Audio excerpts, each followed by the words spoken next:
ඔයාලට හිතෙන්නේ මේ කොහේ කියලාද? මේ වෙන කොහේවත් නෙවෙයි. මේ සුන්දර රුමේනියාව. මේ රුමේනියාවේ ක්‍රිකට් තරඟමාලාව. මේ බලන්න මේ ඔක්කොම ඉන්නේ ලංකාවේ කොල්ල කෙල්ලෝ. හිතන්න ලංකාවේ තරුණ ජීවිත කොච්චර මෙතන ඉන්නවද කියලා. හරි අපි මේ කොල්ලොන්ගෙන් අහගෙන යන් රුමේනියාව ගැන මොකද හිතෙන්නේ කියලා. එන යා වීඩියෝ එකට. රුමේනියාව පට්ට සීතලයි. රුමේනියාව හරිම කොළ පාටයි. රුමේනියාව හරිම සුන්දරයි. රුමේනියාව ගැන මම මෙහෙම කියන්නම්. බීනේ. රුමේනියාව ගත්තාම ගොඩාක් කරදර වලට මුහුණ දෙන්න වෙන රටක්. ඇත්තම රුමේනියාවේ මේ වෙලාවේ දැනෙන ලොකු සීතලයි. රුමේනියාව සුපිරි. මට කියන්නේ රුමේනියාව දැන් සමර් එක ඉවරලා වින්ටර් එක පටන් ගන්න තියෙන්නේ. යන්න දෙයක් නෑ ඊ සුපිරි. හරි සීතලයි. හොඳයි. කියලා. හූලා.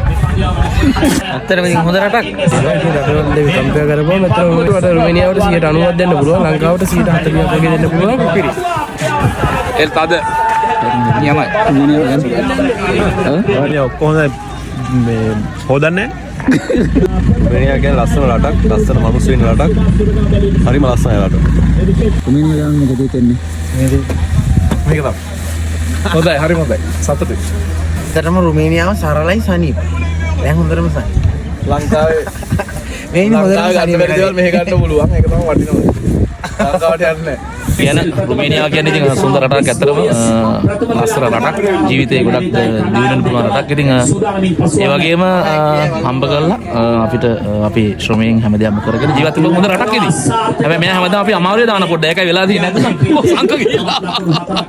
ජීවත් වෙන්න හොඳ රටක්. ඒ වගේම අනාගතයක් ගත කරන්න පුළුවන් අනාගතයක අපිට ශ්‍රී ලංකාවේ රැසියන්ට මෙහි ඇවිල්ලා හොඳ ජොබ් එකක් කරලා ඒ වගේම හොඳ අනාගතයක් හදා ගන්න පුළුවන් රටක් වගේම මෙහි ඉන්න මිනිසුන්ට හරි හොඳයි.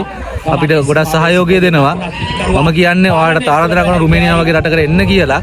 මේ මම අවුරුදු 3ක් ඇවිල්ලා වෙනවා. මගේ අත්දැකීමෙන් මම කියන්නේ රුමේනියාව කියන්නේ ජීවත් වෙන්න වගේම අනාගතයක් ගොඩනගා ගන්න පුළුවන් රටක්. ස්තුතියි. ලස්සනයි. සුන්දර මිනිස්සු සෙට් එකක් ඉන්නවා. නිදහස්. එතන ගියදී ඔයාගේ හිතේ ලස්සනට වෙනස් කරන රටක්. මේ ඇවිල්ලාද වැඩි කරේ? ඔව්. එලා. නැහැ. ගෑනමෙට උනත් තනියම රැයක එළියකට ගිහිලා ජොබ් එකක් කරන්න එහෙම කිසි ප්‍රශ්නයක් නැහැ. අපේ ශ්‍රී ලාංකිකයන්ට කියන්න තියෙන එන්න මේ ලස්සන මේ විඳ ගන්න. රුමේනියාව කියන්නේ සැප දුක හැමදේම තියෙන ඉතින් ජීවිතේ තමයි. ජීවිතේ වෙලා තියෙන්නේ රුමේනියාව. ඇත්තටම රුමේනියාව හොඳ රටක්. ජීවිතේ විඳින්න ඕන නම් ඔයාලා රුමේනියාව එන්න.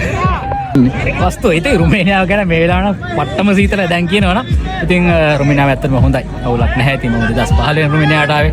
ඉතින් රුමේනියාවට එන කට්ටියට කියන්න තියෙන්නේ රුමේනියාව ඇත්තටම හොඳයි. ඉතින් මේකයි. එන කට්ටියට කියන්න තියෙන්නේ ගේමක් ගහ ගන්න පුළුවන් මිනිස්සු ඉතින් ගේමක් ගහ ගන්නවා. කට්ට තියෙන එකක් තියෙනවා. ඉතින් ඒක එන ජොබ් එක ගන්නවා තමයිනේ. අනිවාර්යෙන් එන ජොබ් එක ගන්නවා තමයි. ඉතින් එන්න කියලා තමයි කියන්නේ. ඉතින් පේනන කට්ටිය දැන් රුමේනියාව වටපිට පෙන්නන ඔය චුට්ටක් ඉතින් වෙනවනේ. කට්ටිය ඉතින් සෙල්ලම් කරනවා වගේම කට්ටිය මොකක්ද කියන්නේ? හරි ෆන් එකේ ඉන්නවා නේ.